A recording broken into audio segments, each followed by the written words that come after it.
Hey, this is Tiqqle, and in this video, we're going to talk about Shaman. How do you do Torghast? I've been getting a lot of questions in the stream. Tiqqle, I'm going into level 4, 5, 6, and it's getting very, very challenging. Well, the fact is this, it is kind of tough. You got to go in there, you got to make sure, maybe depending on the buffs that you get, creating a build, and by the time you get to that end boss, by the time you get to level 6, the 6th level, have you accumulated enough to beat that single target boss down? And the question is, well, what's easier, Ellie? Enhance? Resto? What's the deal? And the answer, in my opinion, is Resto. Resto is the key to getting this done every single week in a chill way. Why? Because the kit of a Resto Shaman actually does a lot of damage just normally. Number one, has all the same abilities as a Ellie Shaman except for the cooldowns. And then the other thing you have to remember is the HP scaling in these Torghast layers, which is what these are called, the different layers, 1, 2, 3, 4, 5, 6, etc. Resto does have pretty much the same Anima powers as an Elemental Shaman does, except they don't have the cooldowns and the different abilities that Ellie does have, like Stormkeeper or Fire Ellie and those things, but it still has Lava Burst, Chain Lightning, Lightning Bolt, Flame Shock, Frost Shock now, and then it has its healing kit, which is so good.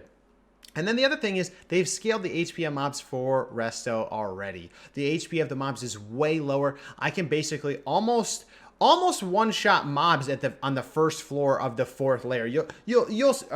You'll see it in the video. I'm putting up here the run that I did over here of running through it because chat was like, what do I do? It was tough, the last boss. And to be honest, the last boss has a lot of health.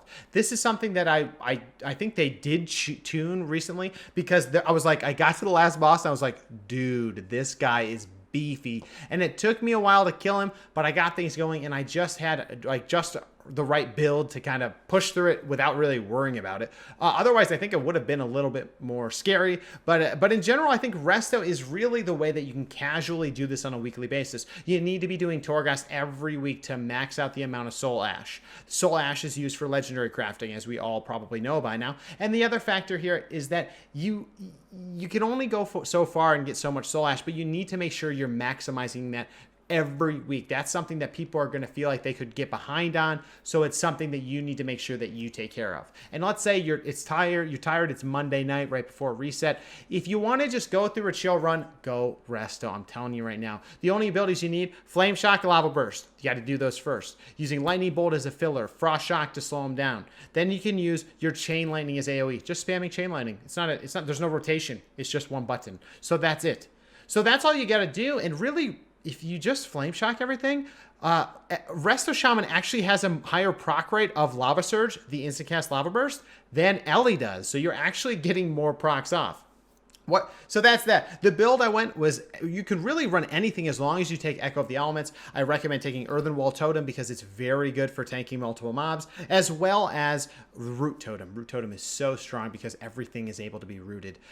So it's very, very strong. I was able to easily kill the elites just walking into layer 4. I'm going to do layer 5, layer 6. I'm going to keep just kind of trying all the different classes, and I will have different videos about builds that I went for them. Those will be coming out on the channel here pretty soon. Sub if you want to see those. And so that's that. So just be aware that that's probably the best. And I want to quickly spend a little bit of time talking about the power-ups that I think are the ones you need to focus on if you see them, even as a Resto Shaman going through this kind of chill run. Number one, if you see Elemental Core, which each Lava Surge buff you consume increases the damage of Lava Burst by 1%. Lava Burst already does a ton of damage for Resto, even just in general. So the fact that we're getting increased damage here and the fact that the HP of the mobs scale down, you're going to start feeling like Super Saiyan. After 50 stacks, the cooldown of Lava Burst is reduced by 50%, even enhancing your damage more. If you get this early on in the run, you're pretty much done. Like, this is like the key. I got this like right before the last boss, so it wasn't really that useful for me. But if you get early in the run, this is incredible. So definitely pick that if it pops up. The other one that I would say definitely get it is cooldown of Earth Elemental reduced by 20%. This stacks. This is one that if you can get it up high enough, you can actually have your Earth Elemental out a lot. And your Earth Elemental is your oh no button. It's the thing that if you all of a sudden pull 12 mobs, you pop him out and at least he can tank it for you. And remember, you are a healer. You have Riptide, Healing Surge, and your mana isn't going to get dumpstered by using those heals. You can heal your Rock Elemental to tank for you. So that's actually pretty good as well. Now, otherwise, I recommend getting things that just percentage boost your damage. Specifically, Call of Lightning, increasing your lightning bolt chain lightning by 30% damage. This stacks. You definitely want to start raking those in. The other one for fire damage, increased by 20%. Start stacking that puppy. Another one, fire damage that you deal summons a target. Damage dealt by you and your summons increase the damage. Now, this might be an LE one only, but you basically want to take anything that says increase fire or lightning damage. Otherwise, there are some totem ones. Deathseer's Whip, dropping a totem grants your party bloodlust. Again, this is just going to help you get out your casts over and over. And to be honest, like, not having cooldowns doesn't feel that great. It feels like you're in vanilla. You're just casting lightning bolts, but you actually will be chunking, and you're going to be impressed when you see the damage. Now, there's also other ones about totems, like each active totem increases your damage and healing by 5%. Placing a totem causes you to drop another totem. Those two worked well together. Deep Tremor Stone. This is where, just like the legendary, Earth LA has a permanent earthquake attached to it. It's actually pretty good. It's up for 1 minute, remember, so that's actually pretty nice. Now, the Blood of Heroes is not a bad one. Your first, I put it down here though. Your first Bloodlust doesn't count, doesn't put sated on you, so you can use another one. So that's just something else you can look out for. Now, these are the specific ones for Shaman. Keep that in mind. You might have a different class.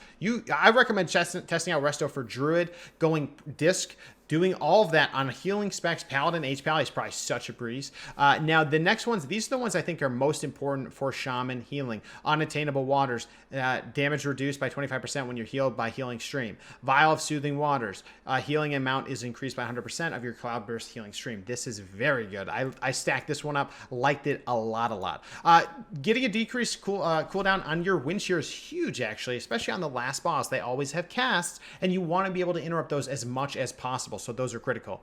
Otherwise, I recommend you should pick up things that are on hit damage, on hit or chance on damage to proc more damage. Like there's a Firefly, there's an Arcane Missile, there's a lot of things like that you want to focus on. Now, in terms of secondary stats, do not get Mastery. Mastery won't help you for damage, won't help you clear this place, especially on the Resto Shaman. You don't want crit. You're going to be lava bursting mainly. Doesn't matter for crit. So you need haste and you need verse for the tankiness.